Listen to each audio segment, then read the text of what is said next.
Senhor presidente, demais deputados, Rio de Janeiro hoje viveu mais um daqueles dias onde a gente não sabe se comemora ou se entristece com os rumos do governo, com os rumos da política, com o que tem acontecido com os nossos governantes. A prisão de Pezão, acho que não chega a ser uma surpresa para ninguém. Do grupo que dominou a política do Estado do Rio de Janeiro, era a última das grandes referências que permanecia fora do cárcere. O governo Pezão, marcado desde sempre pelo legado de esquemas herdados de Sérgio Cabral. O governo Pezão, marcado pela incapacidade de dar respostas aos problemas que ele mesmo criou.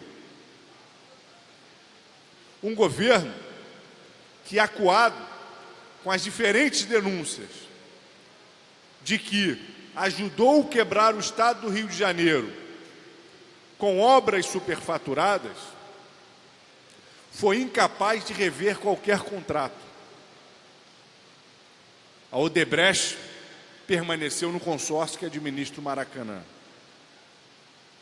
Um governo que, acuado pelas denúncias de que promoveu isenções e subsídios fiscais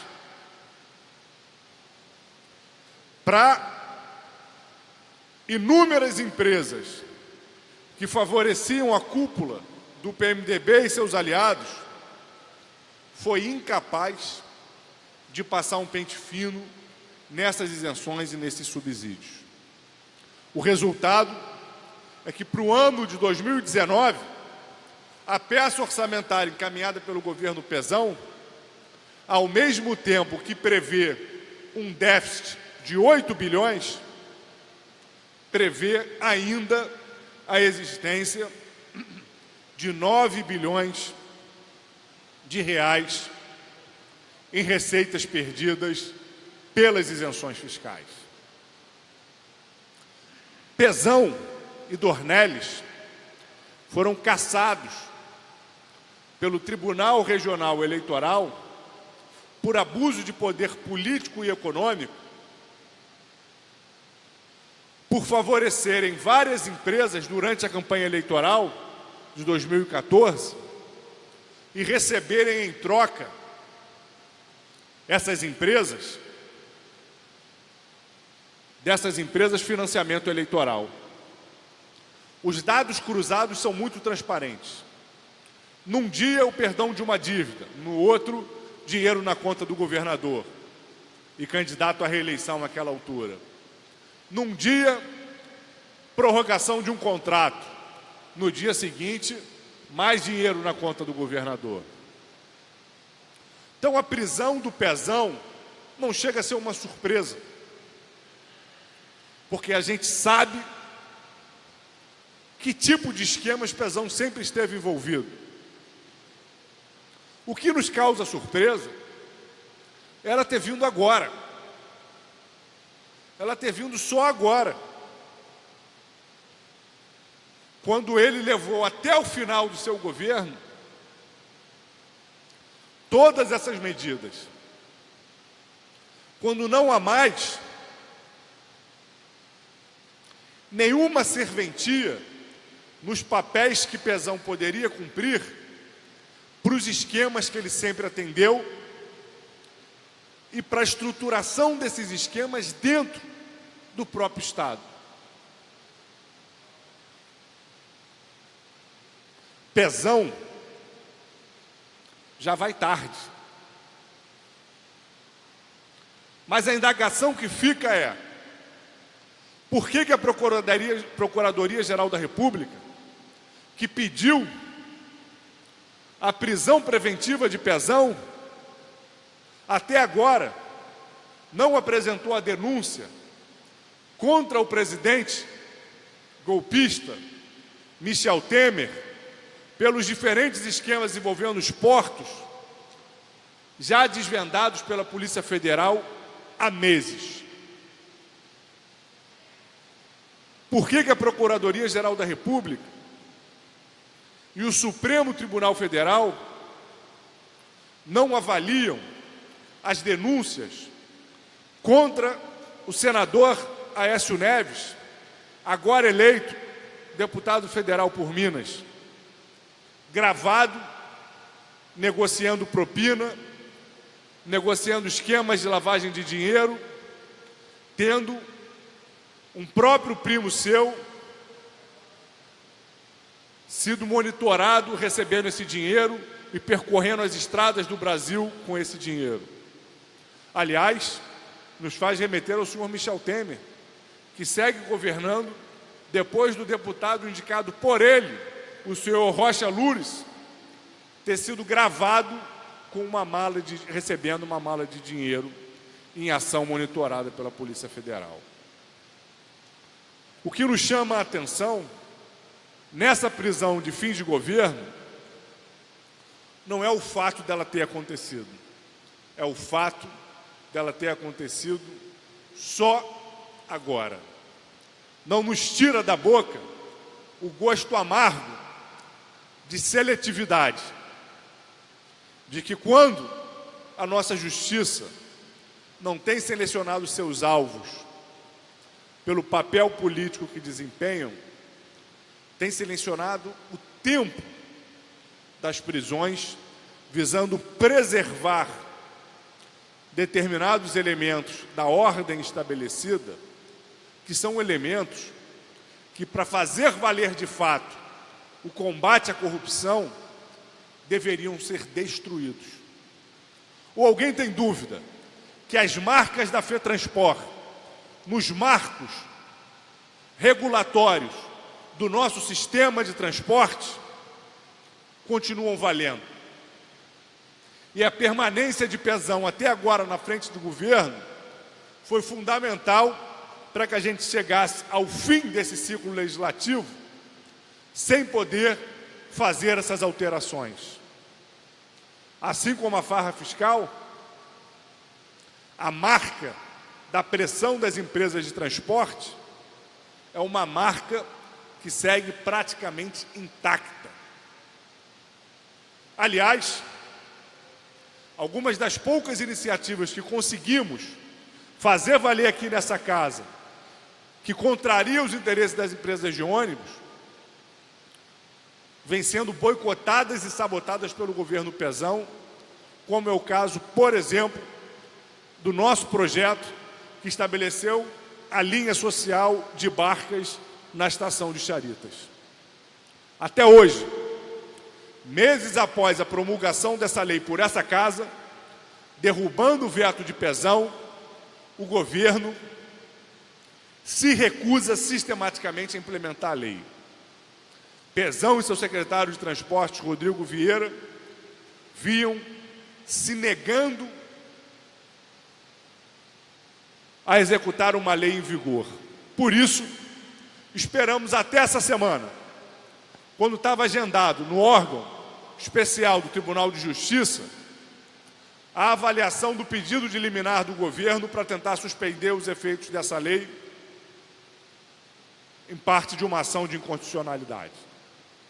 A ação saiu de pauta, com parecer do Ministério Público favorável à constitucionalidade da lei.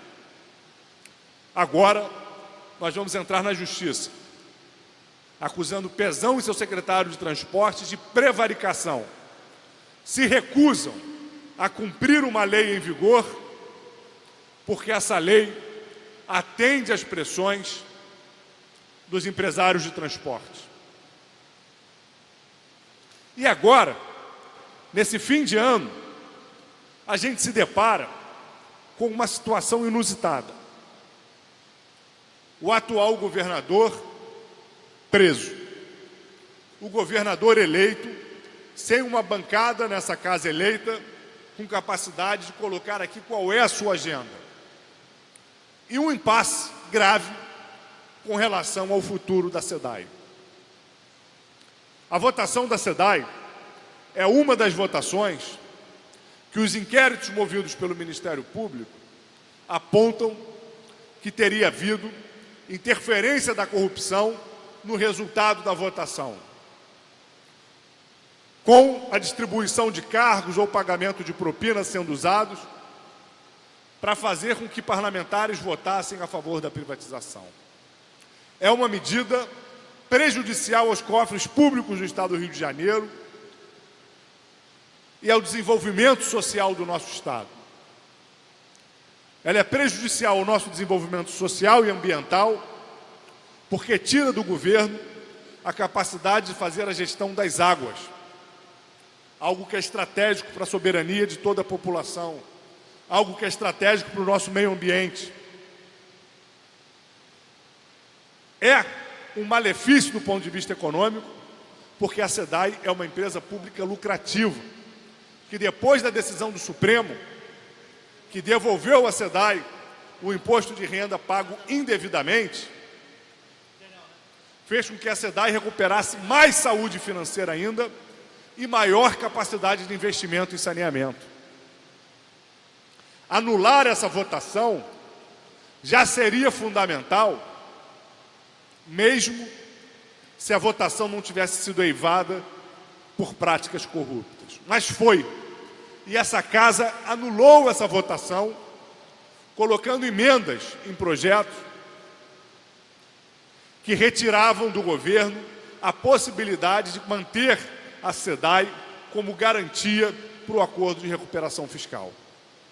E agora, o governo do Estado tem outra garantia a ser ofertada para o governo federal.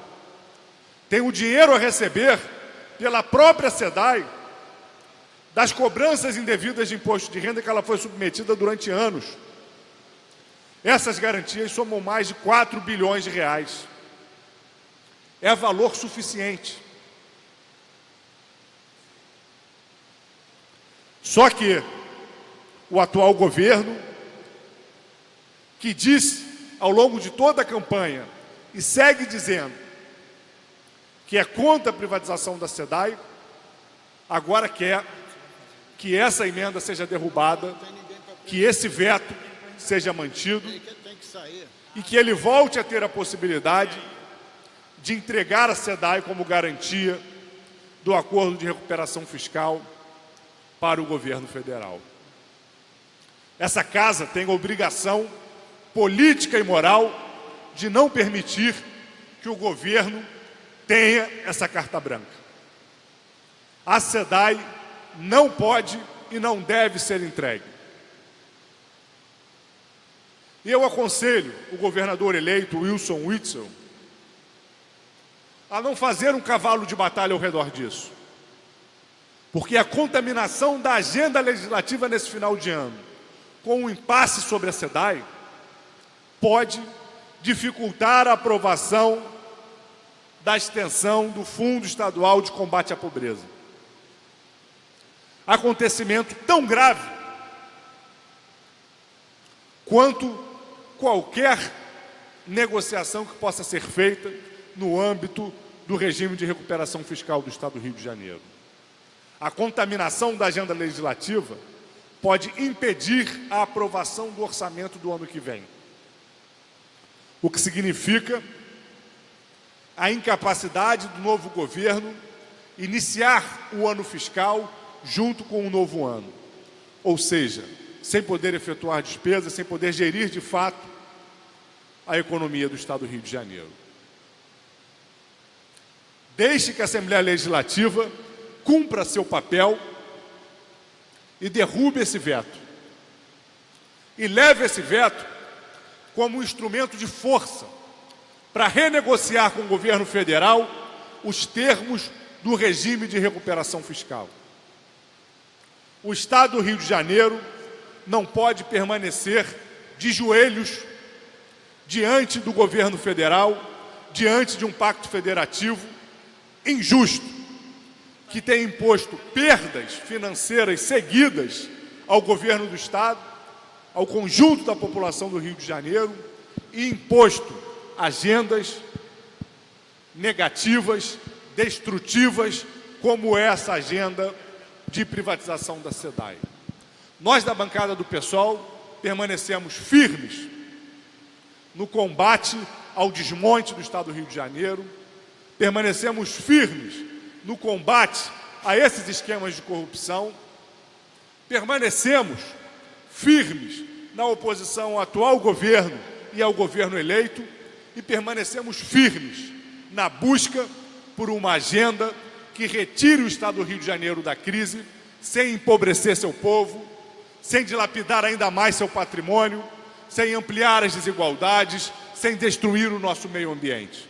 Estamos aqui firmes e, como sempre, abertos ao diálogo, desde que não se venha com propostas de empobrecimento da população, de maiores sacrifícios dos servidores, de culpabilização de todos aqueles que são vítimas do desgoverno que destruiu o Estado do Rio de Janeiro.